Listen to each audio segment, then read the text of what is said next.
Hello guys, चलिए आज की वोकैबलरी कर लेते हैं। और सारे वोकैबलरी द हिंदू एडिटोरियल से लिया है मैंने। पहला है रीइटरेटेड।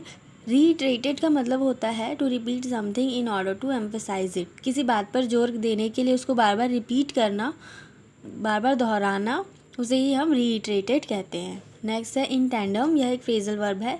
इसका मतलब होता है कि कोई दो चीज़ें जब साथ साथ में चल रही हो, चाहे वो कोई मशीन हो या फिर कोई सिचुएशन हो, दो सिचुएशन एक साथ हो रही हो, कोई मशीन साथ में चल रही हो, जो दो लोग साथ में काम कर रहे हों, तो उसे ही हम इन टैंडम कहते हैं। इस मतलब है along side each other, working together, two things happen at the same time, in tandem. Next है हॉग द लाइमलाइट। यह एक इडियम है। हॉग द लाइमलाइट मतलब होता है जब कोई पर्टिकुलर पर्सन को जो बहुत फेमस हो, उसको जब सारा अटेंशन मिल जाता है, सारा कहीं भी जाते हैं तो सारा स्पॉटलाइट उसी पर होता है।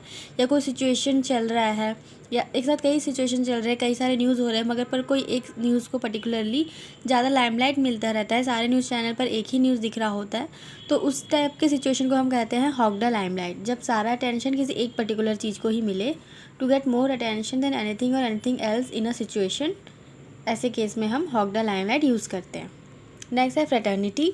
फ्रेटर्निटी का मतलब होता है feeling of friendship and support. Hindi में उसे भाईचारा, बंधुता कहते हैं। और फ्रेटर्निटी जैसे कि फिल्म फ्रेटर्निटी हो गया, ये वाला जो वर्ड था आज का ही पेपर का है, जिसमें हिजाब वाला जो मैटर था उस पर दिया गया है वो, तो उसी के लिए लिखा था फ्रेटर्निटी, मतलब भाईचारा। कोई एक पर्टिकुलर रिलीजियस का आपस में जो भाईचारा होता है वो, या फिर बॉलीवुड वाले सारे, उनका फ्रेटर्निटी अलग होता है, स्टूडेंट्स का फ्रेटर्निटी अलग होता है। मतलब जो आपस में भाईचारा जो शो करता है, फ्रेंडशिप, सपोर्ट, फ्रेटर्निटी कहलाता है वो चीज़। ठीक है, ये फ्रेटर्निटी याद रखिएगा, ये तो डेली मतलब बहुत इंपॉर्टेंट है, पेपर में आता ही आता है। सेकंड नेक्स्ट है हैंडी। हैंडी का मतलब होता है कंफर्टेबल। अब इसको हिंदी में लिखने की ज़रूरत ही नहीं थी, हैंडी मतलब कंफर्टेबल। नेक्स्ट है फॉरग्राउंडेड। फॉरग्राउंडेड का मतलब होता है to give the most importance to a particular subject. ठीक है, कोई भी एक पर्टिकुलर सब्जेक्ट को सबसे ज़्यादा अटेंशन देना, बहुत ज़्यादा इंपॉर्टेंस देना, उसे ही हम फॉरग्राउंडेड कहते हैं। तो ये था आज का वोकैबलरी। आई होप आपको पसंद आया होगा। नोट ज़रूर कीजिएगा। नोट नहीं भी कर रहे हैं तो एक दो बार, दो तीन बार सुन के याद कर लीजिएगा। और बाकी तो आप अपना नोट्स तो बना ही रहे होंगे।